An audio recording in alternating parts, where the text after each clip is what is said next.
Hello and welcome back to Football Pundits podcast for our weekly updates and lively discussions about all things football. Before we move forward, I would like to remind everyone to please like, share, and subscribe to our channel, Football Pundits podcast, and do follow us on social media handles which are mentioned above on the screen. So today we have our panelists back with us, all of our panelists back with us. We have a couple of United fans, Rishabh and Kshitij, a Chelsea fanatic, Anshuman, and a neutral, unbiased fan who just appreciates the game as is, Mr. Saurabh. So welcome everyone. I would like to start with moving to a small discussion about Serie A. We saw top teams fighting for a position which was between AC Milan and Juventus. Rishabh, you wanted to say a few things about. I mean, I know that you were very happy about Dybala's pass, the flick he gave to the back heel flick. So, what were your thoughts on that match specifically? Just one. I think it was a great game. I'm very happy that Juventus won. Everyone's screaming for AC Milan right now. It just basically the game just showed us. AC Milan has still a few ways to go before they can win the title. I know they're still ahead by I think a point or so. But the game just showed Juventus might still win the title, and I still believe they're going to win it. So I mean, yeah, it was a great game, and AC Milan, kudos to them who had a 27 unbeaten game run. So congratulations to them and for that and for an unbelievable feat.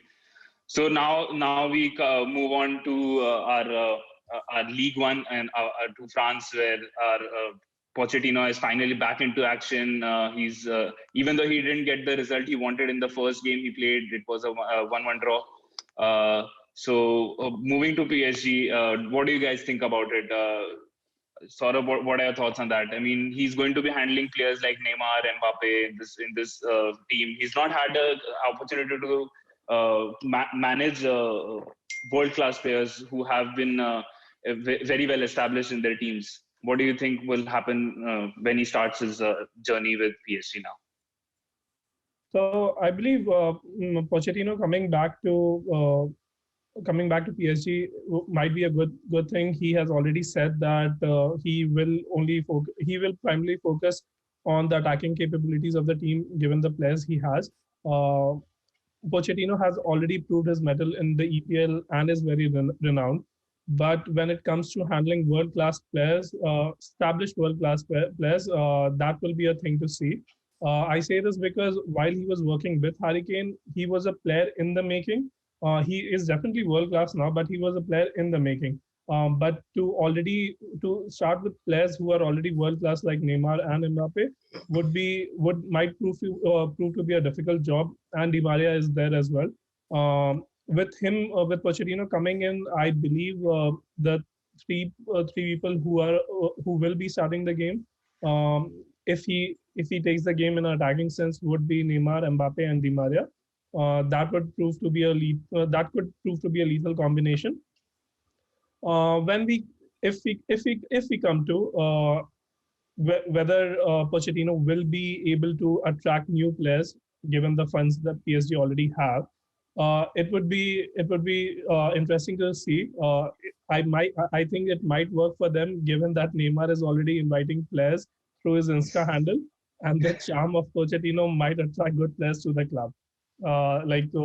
If you see, he has already asked Messi to come to PSG. He has already asked Sergio Ramos, and if those two come, I think I might become a fan of PSG then. Yeah, I guess his quote was all world-class players are welcome. He's not just targeting Messi. He wants to target everyone right now.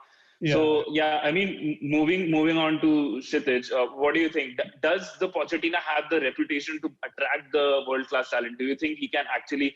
I mean, Messi is still a very big transfer target for every club going forward because, as we know, his contract is expiring in this summer.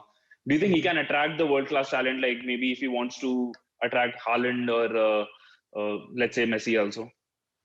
Okay, so for Pochettino to get the PSG job, I think this is the biggest challenge that Pochettino has would have gotten as a manager.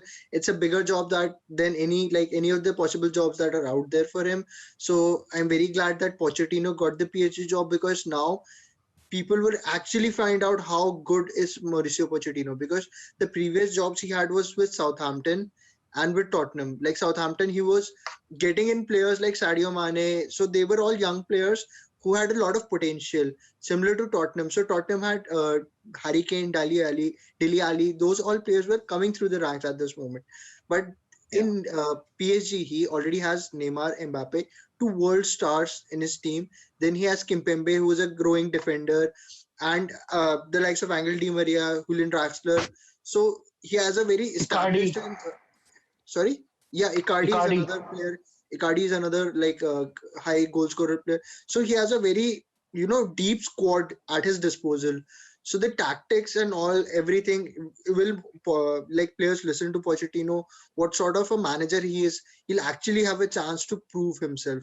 Now coming to attracting players, so being Argentine, like I guess that might help Messi to come to PSG instead of going to City. If he leaves the club at the end of this season, which is still in doubt, he may end up signing a contract with Barcelona because he loves the club and he wants to stay there.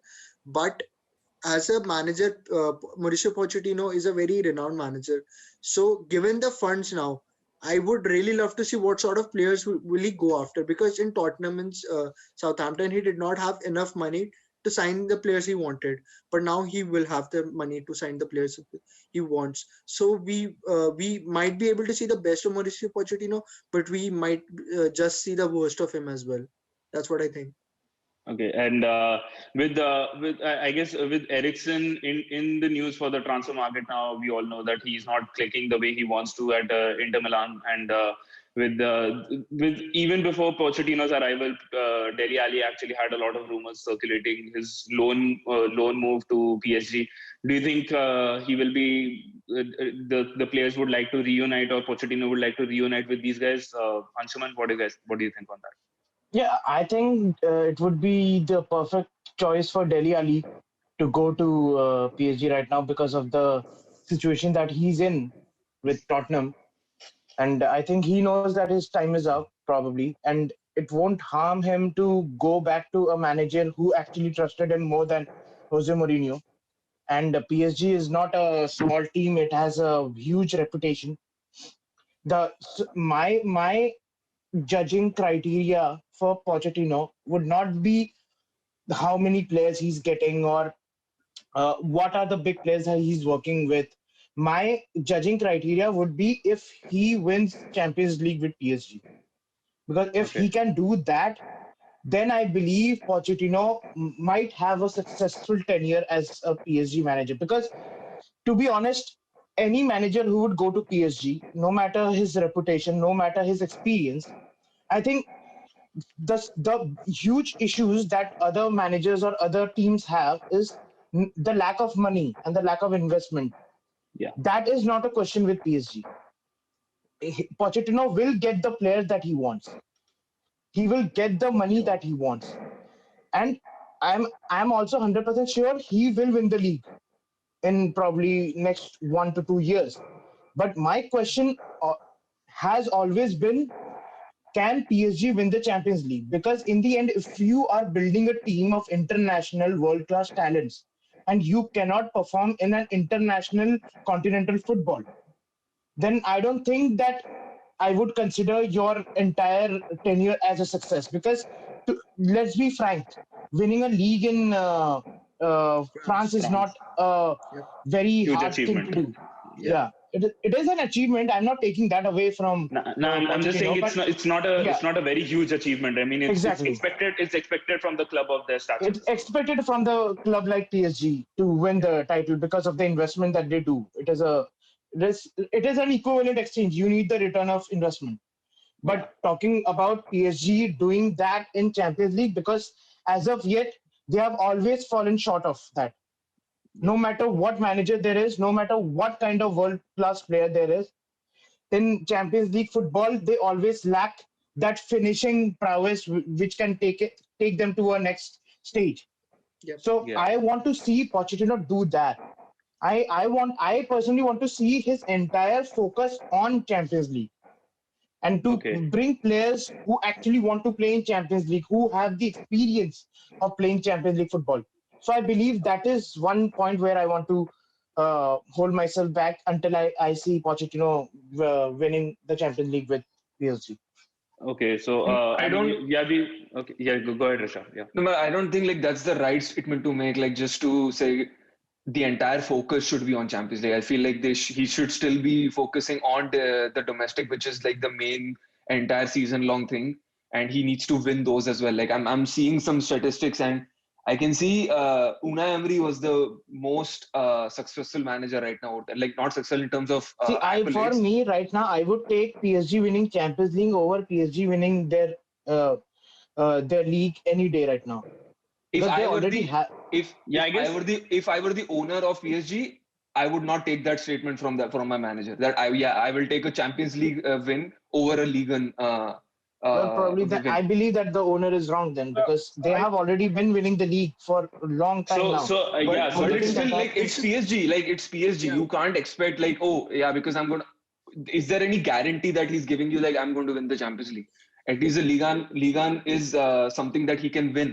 He still Mhm. when Tuchel left, he was like what 4 or 5 points behind. Now they're because of other teams, dropping points. He's now 1 point behind the league. So one but then point behind if that is the Lyon. mentality, then what PSG are thinking of to reach the caliber of Real Madrid and Barcelona's and Juventus, I don't think they will ever reach there if they don't win a Champions League. so So I They guess won't. yeah, the important thing to focus on over here is that you have to also see the clubs from the other respective leagues as well. I mean, Bayern Munich is something which is untouchable at the moment, which I feel. I guess everybody else also feels that. Just a closing thought. I mean, we all know that we've been talking a lot about the PSG and the Champions League saga about them. Their matchup is going to be against Barca, who and which Messi plays for. So I mean, it's a huge like we've already discussed in the past as well. Messi has an audition for PSG, just like Neymar had one when PSG were thrashed at the 4-0 final victory. And the subsequent Neymar move. What do you think, Rishabh? Do you think PSG should have a relatively easy victory in that match, or we have a very interesting contest with Koeman and Pochettino? Yeah, I think I think it's going to be an easy victory for PSG. That's what I think we discussed in our previous podcast as well when we were talking about the predictions. But just now I'm seeing Barcelona coming their way now as well, right? Like they're scoring goals and they're playing well. So like yeah, if in a month's time anything can happen. Neymar's still injured. I don't know if he's going to be back. If he's not going back, I don't know. It might turn that Barcelona might just win that tie, and they have that psychological advantage of 4 years ago when they actually defeated PSG. So it might happen, but I still see PSG favorites to win that, and they should be, like as Anshuman said, if Pochettino's like reign has to be successful at PSG, he has to go semi-finals, finals at least in every He, season of the Champions League. In yeah, every in a season of the nutshell, Champions he has to go beyond winning the national League. league. Yeah, yeah. Okay. So I know Kshitij, you pondered over Pochettino at Southampton. I just want to go over the impressive. Now I want to move to the next part. I mean, with Southampton, which I want to focus on. I mean, they have been having a pretty impressive run in Premier League right now, and they are looking like they might be able to finish in the top six this season because of the run they have sustained so far. And I mean, we cannot forget the Ralph Hasenhuttl celebration against Liverpool this weekend, getting down on his knee, the crying over I the love victory. that. I mean, I love that. it's yeah, I love that. it was a pure emotion in that victory which he It showed. was a bit over the top, but it was fine. Yeah. So okay, Rishabh, since you think it's over the top, okay with the celebration, but what do you think about the Southampton's impressive run which they've had so far? Southampton, yeah, I mean, I think they've had a successful season so far, but to continue for another 20 games, that's the challenging part. So let's see, because we already saw United, City, even from like they started the season slow, right? But now Yeah. they're coming back, so we might see like the normal top six that we see. And just to say, I mean, the last two defeats of Southampton in Premier League were against the Manchester clubs. It was against United City's 1-0 victory, which they had, I think, a couple of weeks ago, and it was 3-2 against Southampton, if I'm not wrong, which United won. Yeah, United won 3-2. Yeah. So those were the only two losses in the recent club's history right now. So what do you think? I mean, who have been the most impressive for you, according to? I mean, even though Danny Ings was missing for a good chunk of the fixtures over here. Yeah, I mean, Danny Ings definitely been the main player so far. Even though he has been injured, but the other player that I talked about is James Ward-Prowse. I think he's been magnificent for Southampton. The amount, the kind of free kicks and the way he's finishing those, it's just insane. Like every time he gets onto a free kick, it's like, okay, it's gonna happen. It's gonna go in the net. So that's amazing. And one more player I think I'll talk about is Walcott and even Che Adams. Yeah. So they've been very influential as well. When Danny Ings was out, I thought that Southampton will drop off, and this will be the time where they lose about 4-5 games in that period. But that never happened. They were still very, very competitive, and they were able to still sustain that pressure from those teams, and they were able to win those games as well. Some of the games, not every game, but they were still able to win those games. The league positions, league standing is so tight. As we talked about, in other podcasts as well, like you lose 2 games or win 2 games, the entire league position just changes you go from 8th to 2nd to 10th. Yeah. That's what's been happening. But I'll definitely say one more thing before, I'd really like to listen to the talk he gave after that 9-0 defeat to the team, because when I'm down in my own personal life, I'd like to implement that. Okay, how do I bump myself up after that? Yeah. So yeah, I mean, you've talked about the impressive attack which they have in the midfield. What about the defense, Kshitij? What do you think? I mean, Bednarek, Walker Peters in the defense. How influential do you think are they in the defense itself right now? I mean, I've seen. Talking about, I mean, if you talk about like in FPL terms, they've been racking up points for the players for our teams, and we've been pretty happy with having them in the team now. So, what do you think about the defensive prowess which they have right now? You jinxed it, man. You jinxed it.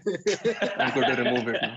I think after the 9-0 defeat, he would have definitely played Shake It Off from Taylor Swift in his locker room, just to get his players back up. But coming to the point, Southampton has been a consistent team throughout this season. I really love the way Ward-Prowse plays. Like, if Ward-Prowse goes into a top 6 team, he will definitely help them score a lot more goals than he is able to in Southampton. I really can't see him in a team like Tottenham or a team like Chelsea.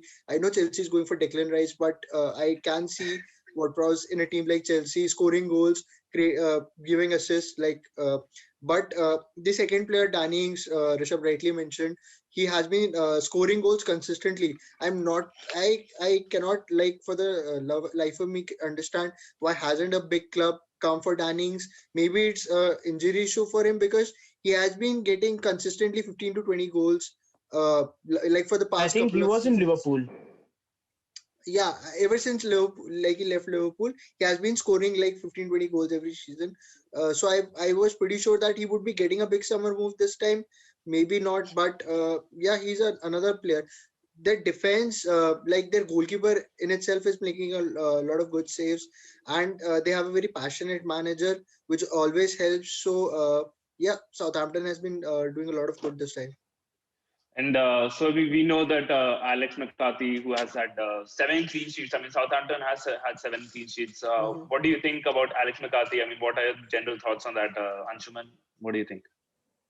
See, I always think that a goalkeeper, because for me personally, I believe that Alex McCarthy is a good keeper. I won't consider him as a world-class keeper or somebody who can save your team from the gaps or something. But sometimes what happens with it was like with Kasper Schmeichel, like when your team starts playing good, like when your team starts getting those wins chucked up, slowly, steadily, you get the feeling that, see, my strikers are scoring goals, my midfielders are scoring free kicks, my defense is trying to maintain that back line. So now everything depends on how I save the goals, how I present myself to the entire team. Because in the end, the moment the opposition starts attacking, all the eyes go to the goalkeeper. Even for the defenders, even the defenders look behind to the goalkeeper, and unconsciously they or subconsciously they have a conversation. Where do I need to stay?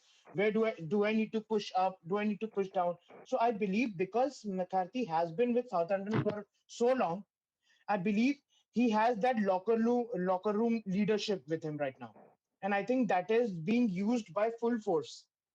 And I think the Southampton manager gets a lot of credit for letting McCarthy be his own player, be his own person right now, who can handle his backline together without putting extra effort or pressure on him. So I believe right now, because Southampton are actually playing without pressure, they're performing more more better than they should have performed with the button of, with a certain pressure on their head. But right now, I believe because of the players and because of the manager being so passionate and being so understanding, I believe after the 9-0 loss, it was the lowest point of their career for every player right there. So I believe there was nothing else to do but to go ahead, to go up. So I believe that 9-0 was a changing point for Southampton. And I believe from that, every player learned their mistakes, every player start. The most important thing is not just 4 or 5 players. As an entire 11 team, they are playing collectively. They're understanding. And I like that. I like that in a team because they know they don't have a caliber of getting into top four, or they don't have those world class players. But if you play collectively, then you can do a Leicester. We're all talking about 9-0s. The next game Southampton play against Leicester.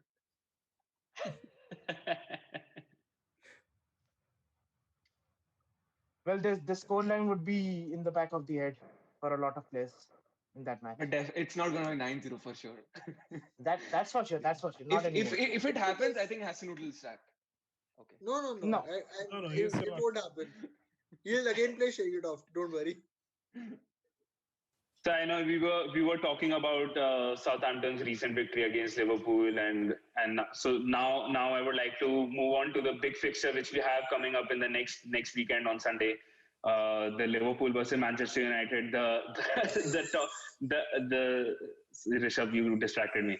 So I mean, you have the title. I mean, one of the potential title fighting matches. I mean, we know that what happened between Liverpool and Tottenham. The Tottenham were deflated after that defeat. I guess they thought that they can never win, so they started dropping the points.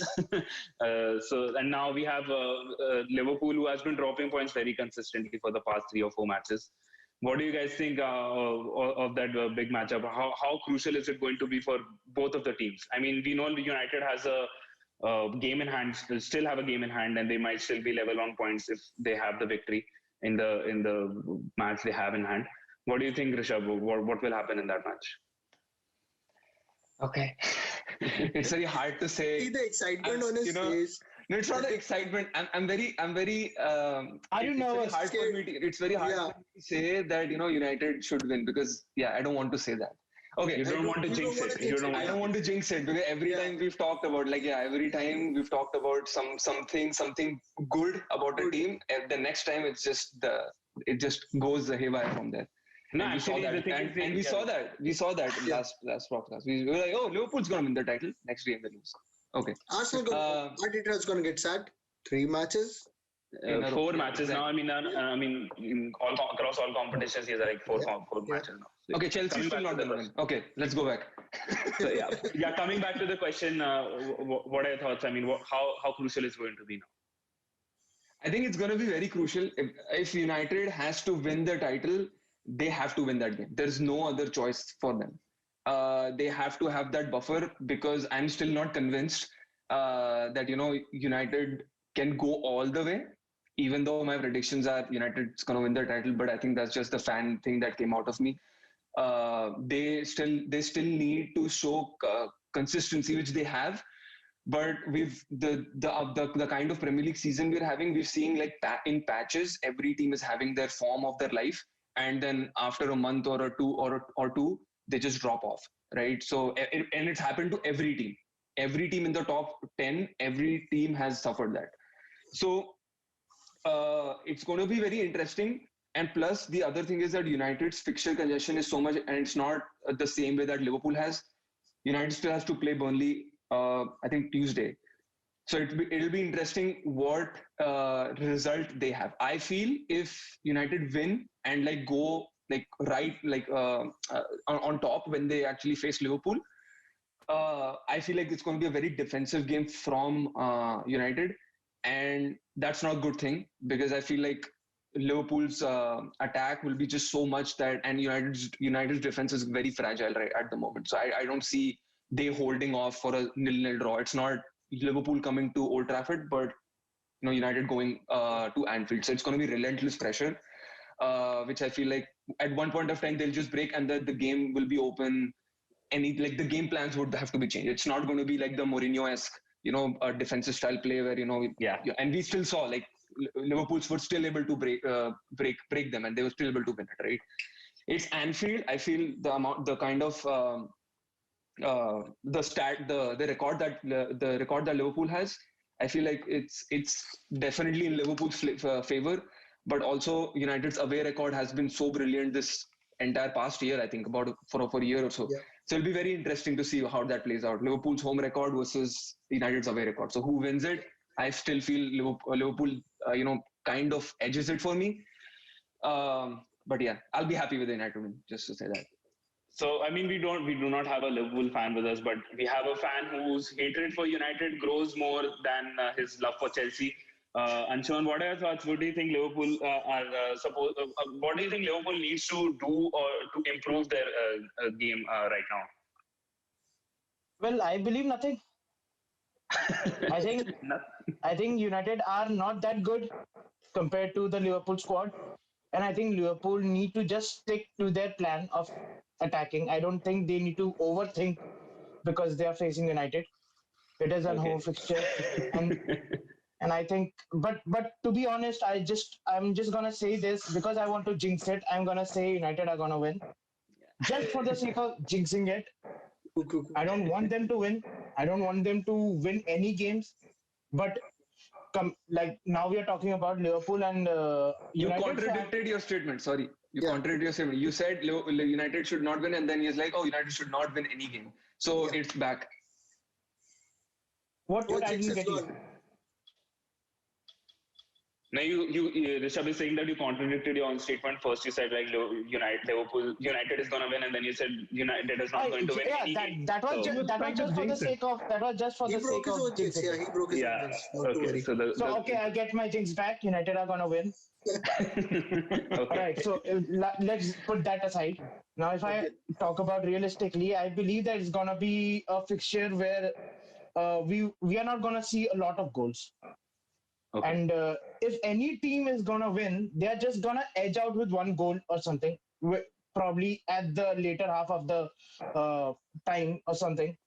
But I believe it's going to be a tight match because both of the teams, because we can clearly see this is a potential title challenger clash right now. If United win, they go top.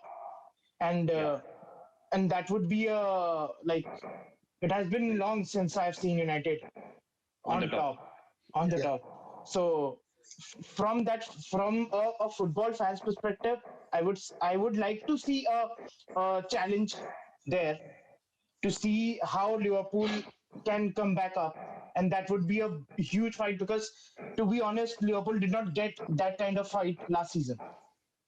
Yeah. So, from that perspective, I would love. The only problem is that I don't like seeing United do that. But well, if we have that, then I'm not gonna complain because in the end, I want to see a good title fight. Okay, But so coming back to my prediction, I believe Liverpool are gonna win, realistically. okay, Thanks again. so coming back to the point, I mean, you said that Liverpool is going to be is going to be maybe goalless. It's going to be a draw probably, and United have been in the past of a reputation of in this season specifically to have lackluster performances and the big matches. They had nil-nil draw. They have a goalless draw against Chelsea, again goalless draws against City. I think both were home fixtures for United at that time. United, Now they're going, now we're going for an away game, which is the strong point. Saurabh, what do you think on that?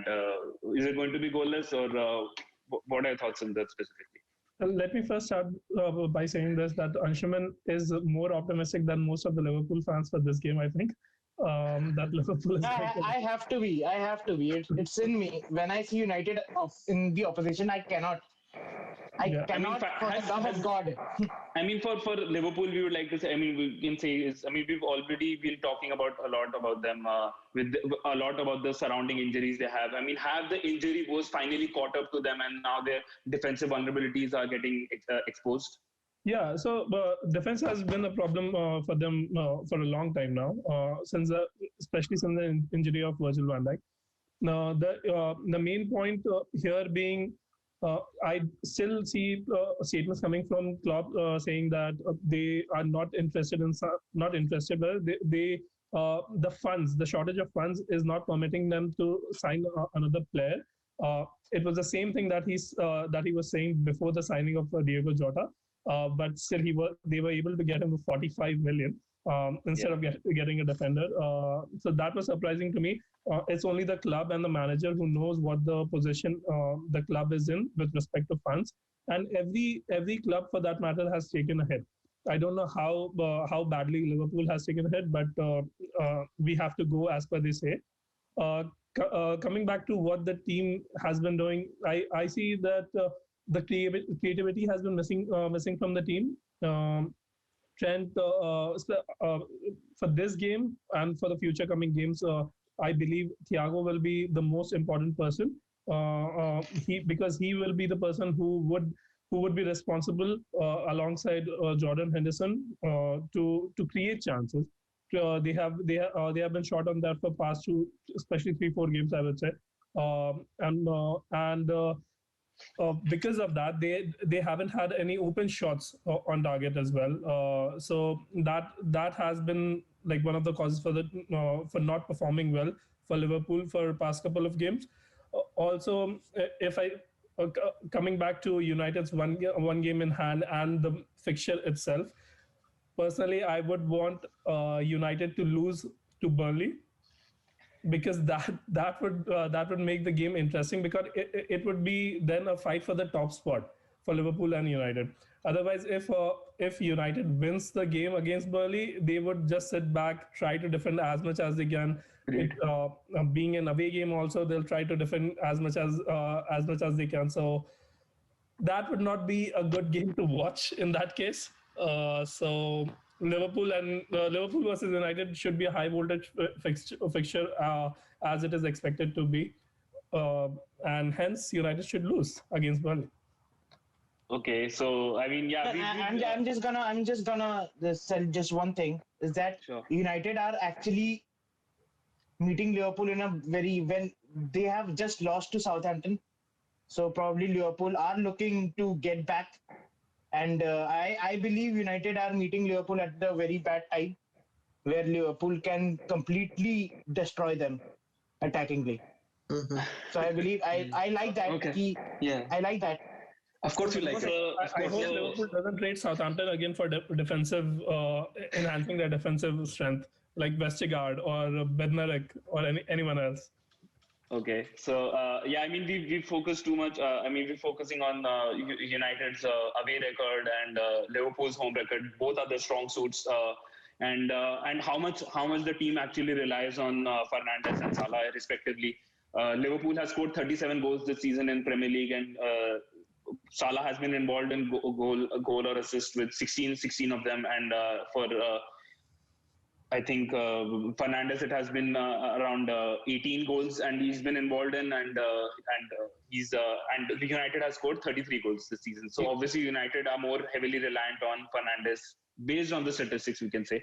So, what do you think? Kshitij, how important is it going to be for the reliance of Salah and Fernandes, respectively, for both the teams? I mean, I know you're going to give your perspective on United, but just to say about Liverpool as well, what do you think on that? Yeah. So, like I said, like I have been enjoying United for the first time for a long time, like ever since Sir Alex Ferguson left, which is a good thing. So coming to the question, both Bruno Fernandes and Mo Salah are like the most important players in their respective teams at the moment. Like if Liverpool had its full squad, I would say Virgil van Dijk is the most important player. But at the moment, it's Mo Salah and Bruno Fernandes. Mo Salah has had a bit of a bad patch recently. But all the three players, all the three front players like Mo Salah, Firmino, Mane have not been able to produce and score as many goals. As for United, Bruno Fernandes has been instrumental in almost every game that United has won. Like there have been a few games where he has had an off night. The City game was one of those that happened recently where United also lost. So United would also be looking to bounce back. So this would be a very interesting game. As for people saying that Liverpool would be the attacking force, I completely agree with that. But United would definitely look to hit them on a counter. And United, a stat that I would like to throw out here is United has scored more than almost 2 goals in every away game this season. Like they have consistently scored 2 or more goals in every away game this season. And Liverpool has the best home record and United has the best away record. So this is a game that is going to be very exciting, very fun to watch because Liverpool are going to attack and United might be defensive, but they will definitely look to hit them on the counter attack with the pace of Rashford, Martial, the passing of Bruno Fernandes, and I assume Pogba would be starting as well for this game. Do you believe any of the team would be going for a draw? No, I'm pretty sure both of the teams are going for the win. Well, yeah. If any team, I think is going for a draw, it's going to be Liverpool because United have nothing to lose. In my perspective, United have nothing to lose in this game because they still have a game in hand and they might still level the points. So United are level at the moment and they go top of the table if they win at Burnley with a 3-point gap. Yeah, that's what I think. I agree with Saurabh, like what he said. If United win against Burnley, I think it's going to be a very defensive mindset game from United. So and speaking about Burnley game, I mean we know they have a midweek fixture and United also had a fixture yesterday. How important is it? How crucial is the fatigue going to play in? Because Liverpool definitely have a week gap, which is a rarity this season, specifically talking about. So, I mean, we know that Ole has actually rested most of his first team in the FA Cup against Watford. He played Donny van de Beek. He definitely doesn't like to play a lot. So he's been rested. Fernandes was rested. Fernandes actually wanted to start. He was like throwing a tantrum like a small kid who just wants to play every game and every chance he gets. That's the motivation. That's the motivation he has for the club right now. So Rishabh, I mean, closing thoughts on that. How important is the fatigue going to play right now in the minds of Liverpool as well as United? I think if United are to win the title, it's better if they play week in, week out. And not get a week's rest or something, because if they get a week's rest, I don't know, man. Like, yeah, it's gonna be it's very hard to say that, what's gonna happen in the next few months. But fatigue's definitely gonna come into play. It's just the adrenaline rush that's gonna come, and that's the only thing that can save United. Pull you through the game. Yeah. So that's it. But yeah. Okay. So go ahead. I'm gonna say expect a United Leeds kind of game, not the scoreline, but expect that sort of game where Leeds was continuously pushing forward, and United were continuously hitting them on the counter. So expect a similar game. Expect Liverpool be the United and United be the Leeds, right? It's okay. So talking about scoreline, yeah, just to close our podcast for today, Anshuman, what is your prediction for the scoreline for next week? Well, see, if I ask a fan in me, I would like to say it's 5-0 or 6-0 going in the Liverpool's favor. But to be realistically, I would say my prediction would be 2-1 on the Liverpool side. Okay, you were realistic 5-0. You're right. Okay, Yeah, absolutely. Okay, so Saurabh, what do you think? I believe 2-1, same as Anshuman, 2-1 in Liverpool's favor. Yeah. Okay, Rishabh, what do you think now? Do I have to say anything? I think it's okay. You can. You not saying anything will be a goalless draw. I guess we'll assume you're saying a goalless draw. No, I think Liverpool wins it. Okay. He's sorry. They are just playing mind games. They are just playing mind games. So well, if Klopp can play mind games, I can too, right? Yeah. Oh, they keep on getting penalties. Yeah. Okay. Yeah. Yeah. I can always say that. So I'm gonna go. I would love to see United getting a penalty. I'm gonna go 3-1 United, where United gets 2 penalties. Just to see the expression on Klopp's face. Yeah, a lot of actually pundits are saying it would be fun to see a 90th minute penalty going in favor of United, where Fernandes obviously scores. So it's going to be an interesting match. I think it's going to be a goalless game. I've seen a lot of matches of United. Big games. I've seen a lot of big games, and the lackluster performances is one of my favorite for today's podcast. Is going to be the word of the day for me. It's United has always been that way in the big matches, so I do not see changing. I would love to see an exciting match, even if it is a goalless match. But let's see. So to all our podcast fans over here, do let us know in the comment section what do you think the scoreline is going to be. Please do remember to like, share, and subscribe to our videos, and do remember to follow us on the social media. Press the bell icon. And obviously, press the bell icon as well. So thank you, and stay tuned for the next week's podcast on our review of the big game.